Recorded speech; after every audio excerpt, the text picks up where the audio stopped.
entonces hay que estudiar buscar las páginas escondidas, que se les encuentra abriéndola bien, ¿no? Revisar el manual de sistema nervioso. Vale. Hoy vamos a hacer la práctica más larga de todo el curso, porque vamos a ver el cerebro y el cerebelo. Pero realmente el curso es simple, es muy simple, es muy bueno el curso, ¿ya? Porque hay buenas placas, ¿sí? Y es corto, es básico, que es lo que necesitamos, ¿sí? Pues yo creo que no vamos a tener ningún problema. Ustedes ya saben cómo es la mecánica de trabajo y espero que saquen las más altas notas como siempre sacan a los de tercero, ¿ya? Entonces, vamos a comenzar por aquí. Miren, esta es la corteza cerebral. Es un corte de hematoxilina-eosina, ¿sí? Entonces la corteza cerebral, o sea, se divide en 6 capas, ¿verdad? Entonces si asumimos que esta es la leptomeninge, y este es un vaso de la leptomeninge, entonces tenemos molecular, granular externa, piramidal externa, granular interna, piramidal interna, y no avanzo a ver aquí la multiforme. Como ustedes ven, las capas no son matemáticamente diferenciadas. Sin embargo, sí es posible diferenciar inclusive en pequeño aumento, y eso es lo que necesito que ustedes hagan, reconocer las células granulares, o sea, las redondas como granos, de las células piramidales, que son las triangulares o piramidales, como su nombre lo indica, o estrelladas, ¿no es cierto?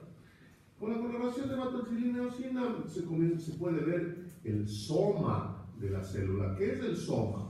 Es la porción constituida por el núcleo y el citoplasma más el nucleolo, es decir, faltan las dendritas y el axón. Bien, la capa molecular es una capa que tiene un aspecto esponjoso y se diferencia de las otras capas en las cuales la distribución de las células es vertical, ya que en la capa molecular la distribución es horizontal. También no se encuentran una gran cantidad de células. Es lógico, ¿no? Porque hacen ustedes un golpe, ¿no es cierto? Si es que aquí estarían las células más importantes. Cuando yo digo células en este curso me estoy refiriendo a neuronas, estoy diciendo las neuronas, ¿ya? Entonces, como es un golpe, entonces esto podría afectar nuestras capacidades tanto cognitivas cuanto motoras, ¿ya?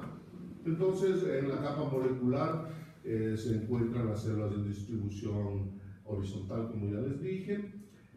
Las células de Betz son las más grandes, o sea, las células son más grandes conforme más profundamente nos adentramos en la corteza cerebral o sustancia gris, ¿no?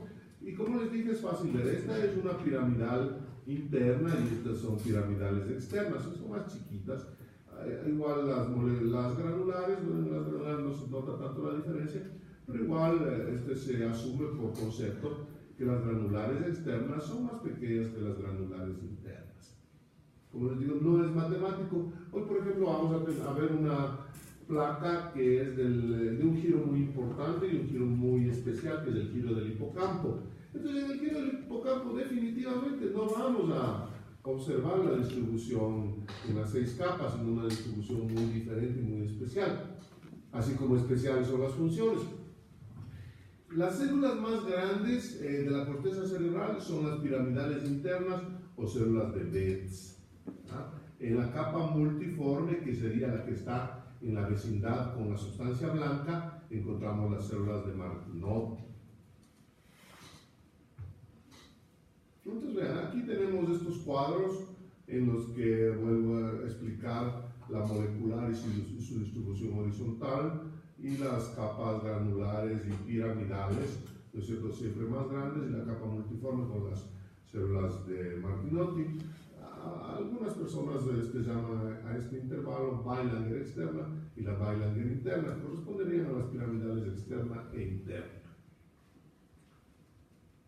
Es la misma cosa, distribución horizontal, granulosa, piramidal externa, granulosa interna, piramidal interna, Martinotti.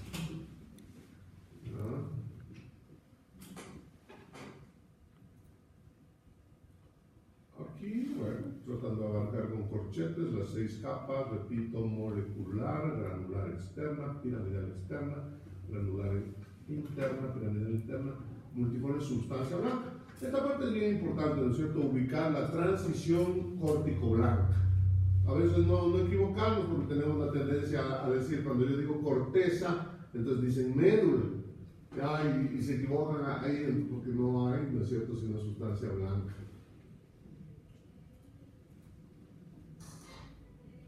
Este es el dibujo manuscrito del doctor Santiago Ramón y Cajal. Santiago Ramón y Cajal es un médico español, o sea, fue un médico español, neurólogo y patólogo. ¿Ya? Entonces, Santiago Ramón y Cajal es conocido como el padre de la neurología. ¿Ya? Él, en patología, realizó la tinción de las placas de las laminillas del cerebro y del sistema nervioso con una impregnación de plata, o sea, impregnación argéntica, nitrato de plata. ¿De dónde se sacó el nitrato de plata? Se sacó el nitrato de plata de lo que se usa en las placas de rayos X. Las placas de rayos X cargan nitrato de plata. Entonces, si ustedes les ponemos en una balde o en una lavacara y les ponemos una sosa, como decir lejía, entonces las placas radiográficas, o sea, se limpian, se blanquean, ¿ya? Y todo lo que es negro o plateado del nitrato de plata. Entonces, de esa manera, él económicamente, entonces les tiñó a las placas con nitrato de plata y consiguió ver las prolongaciones axónicas y dendríticas, que son entonces plata positivas, ¿ya? Y además tuvo otro mérito, que él mismo dibujó en forma manuscrita sus hallazgos y realizó las distribuciones.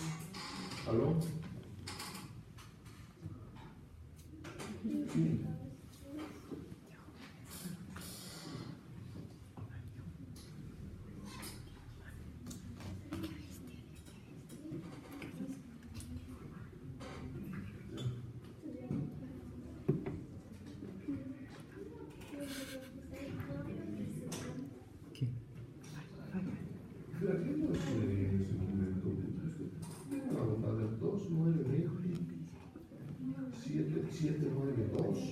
Y ahí sí les recibimos con todo gusto y le damos continuación. Gracias. Disculpen. Bien, entonces miren, el mérito de Ramón y Cajal, además de su conocimiento, ¿no? Y fue realizar él mismo los dibujos. Ya, esta sería la sustancia blanca, y hasta aquí, hasta el E, sería la sexta capa de la sustancia gris. 1, 2, 3, 4, 5, 6, no. Esta sería la multiforme y de aquí G sería la sustancia blanca. Bueno, para hacer una analogía entre dos personas, esto le valió a Ramón y Cajal Premio Nobel de Medicina, ¿no? Y para hacer una analogía que cabe en este momento, vamos a hacer la analogía con el doctor Papanicolau. Papanicolau también es súper conocido, ¿no es cierto? ¿Quién era Papanicolau? Papanicolau, en cambio, le dicen el padre de la ginecología, ¿ya? Y Papanicolau asimismo era un inmigrante. Papanicolau, en cambio, era un inmigrante griego que fue a los Estados Unidos, ya, patólogo, ¿no? Pero él, hasta poder avalar su título en los Estados Unidos, él hacía las veces de tecnólogo, es decir, realizaba las coloraciones en el hospital de Nueva York, en el hospital del doctor Koss, ¿ya? Y la mujer de Papanicolau hacía la limpieza del laboratorio, ¿ya? Entonces Papanicolau comenzó a hacer las tomas de la vagina, ¿no? Del cuello del útero, en vista de que el cáncer del cuello del útero campeaba, o sea, era campeón, era número 1 en los Estados Unidos, ¿sí? Entonces Papanicolau hacía las tomas, él mismo realizó una coloración, ¿no es cierto?, que ahora se llama la coloración de Papanicolau, que mezcla morado con verde y con anaranjado y logra el contraste, y él mismo fue el que descubrió toda la transición que hay en el cáncer del cuello del útero, que es la porción del útero que sobresale en la vagina, y la describió evolutivamente como nadie lo había hecho. Entonces Papanicolau ganó el premio Nobel, y también Papanicolau, como digo, análogamente con Santiago Ramón y Cajal, él también dibujó, o sea, más que lo que vio, dibujó y realizó el atlas, y después Papanicolau no solo que hizo el atlas de ginecología, después hizo lo mismo y trabajó con citología pulmonar, y también se puede atlas de Papa Nicolau de pulmón. Entonces está gente que dibujaba, o sea, la gente que dibuja, ustedes, que es un gran mérito, ¿no es cierto? Y las cosas van bien. Entonces, eso era nada más que una analogía entre el padre de la ginecología, Papa Nicolau, y el padre de la neurología, el español Santiago Ramón Cajal, y sus dibujos manuscritos súper buenos, ¿no? Que se ven. Bien, entonces aquí la última, molecular, granular, piramidal externos, granular interno, piramidal interno, la interna de Balanger, multiforme, aquí tenemos en Balanger y aquí tenemos en Ramón Cajal. Santiago Ramón Cajal. Bueno, eso es el cerebro. Vamos a banco de imágenes. Bien. Hematoxilina eosina, leptomeninge, molecular, granular, piramidal, granular. Como ustedes ven, no es muy matemática de división, pero sí puedo ver yo, tal vez, ¿no? Las células piramidales de las granulares, las debo reconocer bien. Estos son artefactos de desecación, o sea, aquí se ha ido el colorante, no es nada, y lógicamente los vasos sanguíneos. Aquí sí ya veo perfecto las células piramidales. Básicamente esta es una capa con células piramidales. Hay que decir también que en la sustancia gris cerebral no voy a tener solo las neuronas, sino también voy a tener su estroma.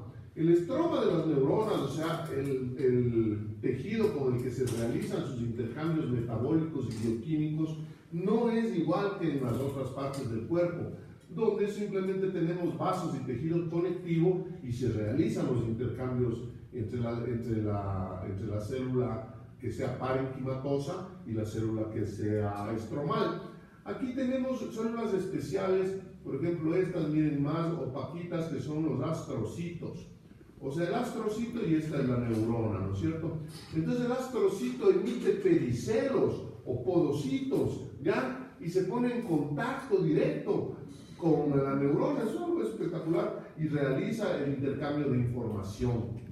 También tenemos como parte del estroma en el sistema nervioso central los oligodendrocitos, que ahora los vamos a ver más adelante, que son los que producen la mielina. Sabiendo por concepto que no hay mielina en la sustancia gris, sino en la sustancia blanca, pero que los oligodendrocitos sí se encuentran en la sustancia gris. Bien. ¿Es neurona o célula piramidal? ¿Es lo mismo? Sí, cuando hablo de células estoy diciendo neuronas. Neuronas piramidales, neuronas granulares. Miren aquí la capa molecular, miren como una esponja, como les digo, absorbe golpes. Este es un vaso de la leptomeninge. Estas son neuronas piramidales y estas son neuronas granulares, ¿no? Todo el espacio que se encuentra entre las neuronas se llama sustancia fibrilar, porque miren, es como unas fibritas. Sustancia fibrilar no mielinizada, porque no es blanca, de la corteza cerebral. Entonces, yo digo, ¿qué es esto? Esta es la sustancia fibrilar no mielinizada de la corteza cerebral. Si digo, ¿qué es esto? Estos son neuronas piramidales. Si digo, ¿qué es esto? Estos son astrocitos. ¿Ya? ¿Qué vemos? ¿Y es lo mismo astrocitos que las granulocitos? No. Las células granulares deben tener, aquí hay solo células piramidales, deben tener la misma intensidad de color que las piramidales. Los astrocitos son más pálidos, son como fantasmas. ¿Ya? Entonces yo diría que todos estos, que este es astrocito, que este es astrocito, que este es astrocito, ¿ya? Este parece oligodendrocito. O sea, los oligodendrocitos son redonditos, mientras que los astrocitos se parecen más a las neuronas piramidales. Miren, la transición córtico-blanca es aquí, ¿no es cierto? Entonces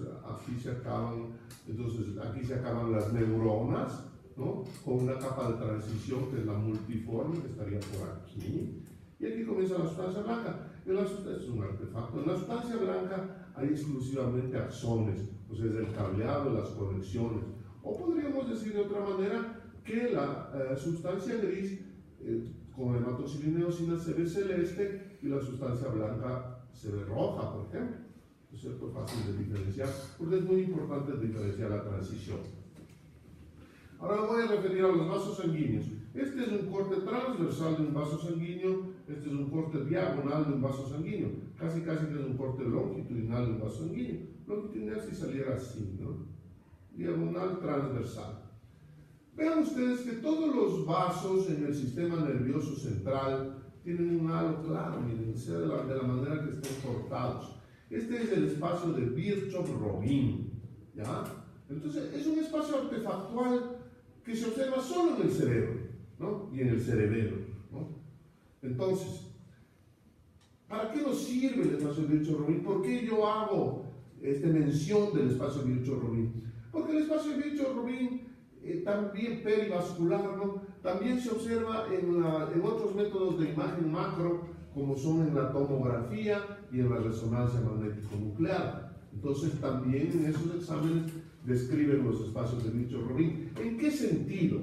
Ya, esto no es patología, pero yo tengo que decirlo hoy.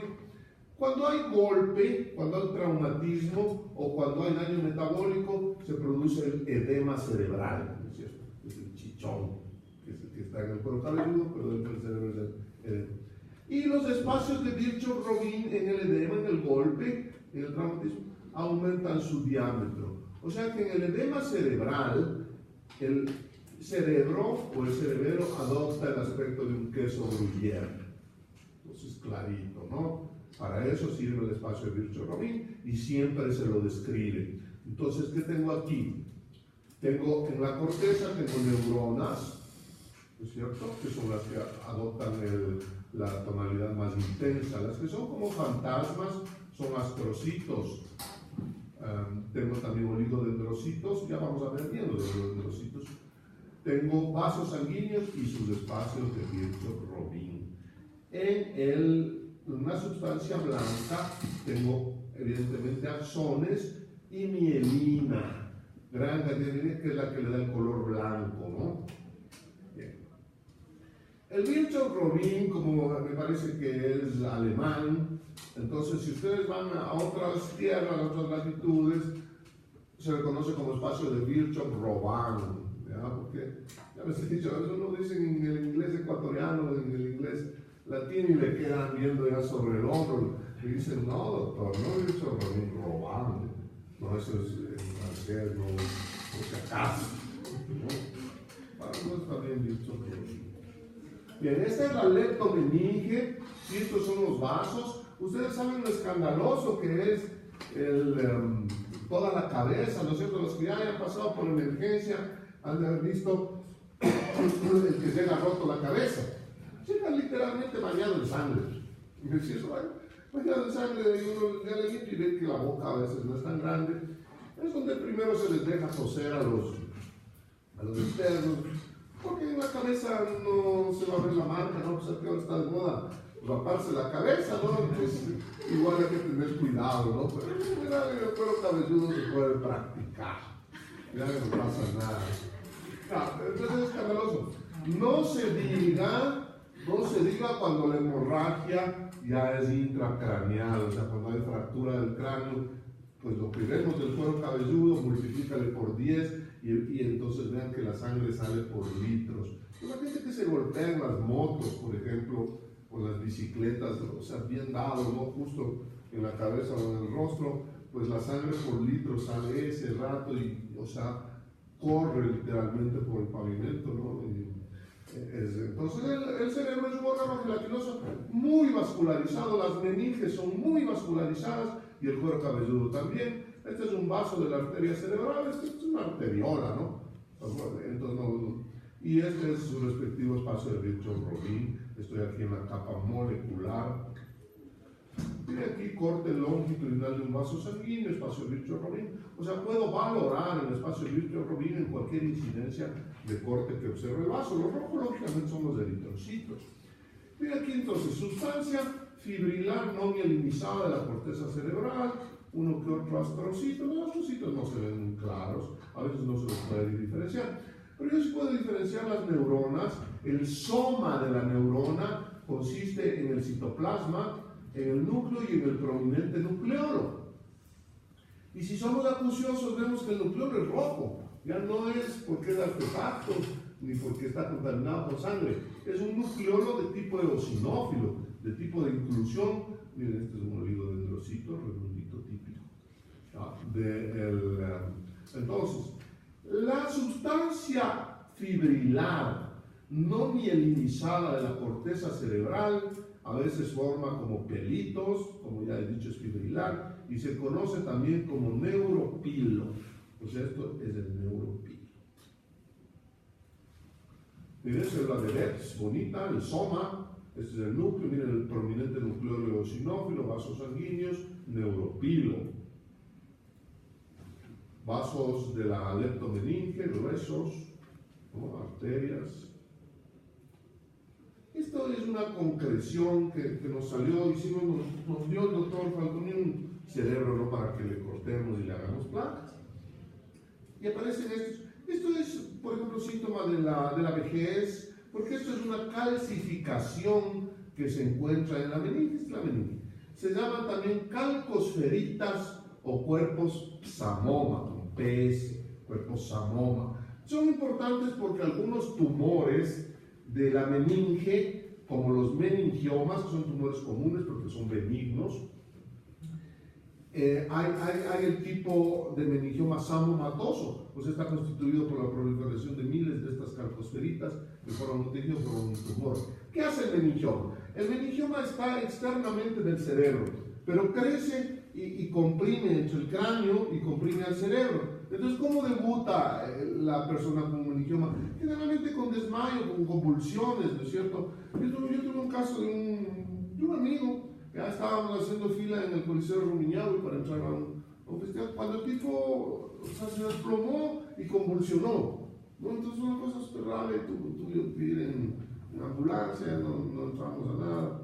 Y después resultó el diagnóstico con biopsia que era un meningioma, se operó en Solca y el hombre se curó y no quedó con déficit de ningún tipo, se habían operado, habían diagnosticado. Entonces, a veces los cuerpos psamoma son componentes de tumores de la meninge. Ya cuando los tumores son más adentro, ya en la corteza cerebral o en la sustancia blanca, también hay benignos y malignos, pero esos ya no son del mismo pronóstico. Así sean benignos, la extirpación de esos tumores generalmente es más complicada. No se diga los tumores benignos, en los cuales la sobrevida es muy baja. ¿Cuáles son los tumores malignos del cerebro? Son los astrocitomas, los glioblastomas, ¿no? Tumores malignos muy agresivos. Hay oligodendrogliomas, ¿no? Todo va en relación con los nombres de los elementos que ya tenemos nosotros. Astrocitos y oligodendrocitos son tumores estromales, mientras que los glioblastomas son tumores cerebrales mismos, ¿no? Aquí están los vasos de la leptomeninge. Aquí tengo células piramidales con su prominente nucleolo, ¿no es cierto? Nucleolo, aquí tengo astrocitos, aquí tengo neuropilo, neuronas piramidales, oligodendrocitos, neuropilo, sustancia blanca. Entonces la sustancia blanca tiene en el centro el axón, y ahí toda esta cubierta es de mielina. O sea, esta mielina es producida por los oligodendrocitos, pero aquí no los vemos, ¿no es cierto? Sino simplemente vemos axones, difusamente millones y millones de axones, y la sustancia que se precipita como roja con eosina sería la mielina. Entonces, sustancia blanca, sustancia gris, neuropilo, neuronas piramidales, oligodendrocito, cuál podría decir manchoncitos, nomás son los astrocitos y con riesgo de equivocarse. Es de esto, sustancia blanca, estos son axones, esto es mielina, producida por las células de Schwann, o sea, no, por los oligodendrocitos en el cerebro, en el sistema nervioso central, y por las células de Schwann en el sistema nervioso periférico. Este es un corte más en el que hicimos aquí en la universidad. Entonces aquí sí se ven muy claritos los oligodendrocitos, miren, esta se ve muy bonita. Entonces estas son las neuronas, y todas estas redonditas, pequeñas, y con un alito son oligodendrocitos. Dicen que es como el ajonjolí que se pone encima del pan, el oligodendrocito. Así se encuentran al azar. Entonces miren, neuronas y oligodendrocitos, neuropilo, la misma cosa, oligodendrocito, neurona, neuropilo, aquí se ve el pelito bien. Estas ya no son oligodendrocitos, sino son neuronas granulares, y su respectivo neuropilo, vaso sanguíneo medio, como le diría, pues autorizado, ¿no? Son en estado degenerativo los hematíes, no es nada más que eso, y estas son neuronas granulares. Esto es un oligodendrocito, entonces son neuronas granulares. Aquí sí, las neuronas piramidales, oligodendrocitos. Bien, la segunda placa tenemos la coloración de Cajal, entonces esta, y tengo aquí las 6 capas de la corteza cerebral, los vasos sanguíneos y los espacios de Virchow-Robin, corteza cerebral con Cajal. Ahí tenemos es un corte histológico hecho del giro del hipocampo. Miren cómo se ve. Entonces, este es un vaso sanguíneo y Virchow-Robin. Miren, aquí tengo neuronas granulares y oligodendrocitos. Aquí se les ve como los cada que se pone encima del pan, como el ajonjolí. Aquí sí, y se ve también clarito el neuropilo. Miren cómo ayuda a la coloración del Cajal. Se ve bien los pelos. Neuronas granulares, repito, y oligodendrocitos. Transición córtico-blanca o gris-blanca, hasta aquí, esta es la sustancia blanca, como se le ve clásicamente. Aquí tengo la corteza cerebral, aquí tengo otra vez, le he cambiado la velocidad de exposición, pero es la corteza cerebral y la transición gris-blanca, corteza cerebral, general. Miren, aquí tengo oligodendrocitos, neuropilo y neuronas piramidales de estas. Creo que piramidales en su mayoría, pero miren cómo destacan los oligodendrocitos y el neuropilo, corteza cerebral, transición córtico-blanca, de aquí para abajo sustancia blanca. Miren las neuronas granulares y aquí al lado neuronas piramidales, y miren los oligodendrocitos. Este es el giro del hipocampo. Este es el ventrículo lateral, el plexo coroide. Este es el giro dentado del hipocampo. Vean cómo forma como un anzuelito, como un diente, o sea, es agudo, ¿no es cierto?, el ángulo. Y entonces este es el giro dentado del hipocampo. El hipocampo es un giro por demás enigmático, ¿no? Parece que está en relación con las funciones superiores de los seres humanos, no se encuentra en otras especies. Entonces miren como el hipocampo se pierden todos los factores de orden de la corteza y se forman agrupaciones de neuronas granulares y piramidales, ¿no? Ustedes el hipocampo, miren ustedes las neuronas granulares. ¿Por qué son neuronas? Por su prominente nucleolo. Miren, de neurona granular se ve también el neuropilo. Ya, miren, neuronas granulares, clarísimo en el hipocampo, neuronas granulares y sus respectivos oligodendrocitos. Ventrículo lateral, plexo coroide. Aquí, ¿qué tengo aquí? Neuronas, ¿de qué tipo? A ver ustedes, no se me duerman, ya termino. Piramidales. Ventrículo, plexo coroide, corteza cerebral, transición gris-blanca, aquí está la sustancia blanca. Ya, miren, aquí están las neuronas granulares y los oligodendrocitos. Los chiquitos, ya saben, los oligodendrocitos son estromas, no son neuronas. Aquí clarísimo, unas bonitas fotos del neuropilo, de las neuronas granulares y de los oligodendrocitos. Bien, miren, neuropilo, neurona, oligodendrocito. Mismo, ¿no? Neurona, oligodendrocito, neuropilo, neuronas, oligodendrocitos. Miren cómo es este es el giro dentado del hipocampo, aquí está el ángulo agudo, se ve muy bien. Miren este corredor de células granulares y aquí células piramidales y sus respectivos oligodendrocitos. Entonces, lo que vamos a ver hoy. Y entonces, esta, con todo, es la placa más importante, es la corteza cerebral con cajal, en donde voy a ver toda esta riqueza de elementos, de neuronas granulares, piramidales y oligodendrocitos. Se ven muy bien neuronas granulares, neuronas piramidales, neuropilo, oligodendrocitos. Tienen clarísimo qué es esto, sustancia blanca, ya neuronas piramidales, neuronas granulares, y estos son sus respectivos axones, ¿no? Miren cómo se ven los axones de las neuronas piramidales. Estos son los oligodendrocitos, estos son neuronas piramidales, estas son granulares. Otra vez aquí en todo su esplendor el plexo coroide y el ventrículo, plexo coroide, productor de líquido cefalorraquídeo. Este también es plexo coroide en el cerebro que abrimos aquí. Miren cómo se observa el plexo coroide. Bien, voy a hablar del cerebelo. El cerebelo es fácil y voy a demorar 5 minutos. A ustedes unos 5 minutitos más. El cerebelo es fácil. Tiene 3 capas: molecular, células de Purkinje y granular, y adentro de eso la sustancia blanca. Miren que la célula de Purkinje se encuentra como en un corredor o como en un sándwich entre lo que es la molecular y la granular del cerebelo, o sea, forma una sola línea, o sea, no es difusa como las otras. Y miren cómo la célula de Purkinje es más grande que las neuronas del cerebro, o sea, más grande que las células cerebrales. Y posee una frondosa ramificación que va hacia arriba, ramificaciones dendríticas, y tiene un largo axón que a veces mide más de medio metro, ¿ya? Que se dirige invariablemente hacia la sustancia blanca. En las células de Purkinje, células de botella, ¿ya?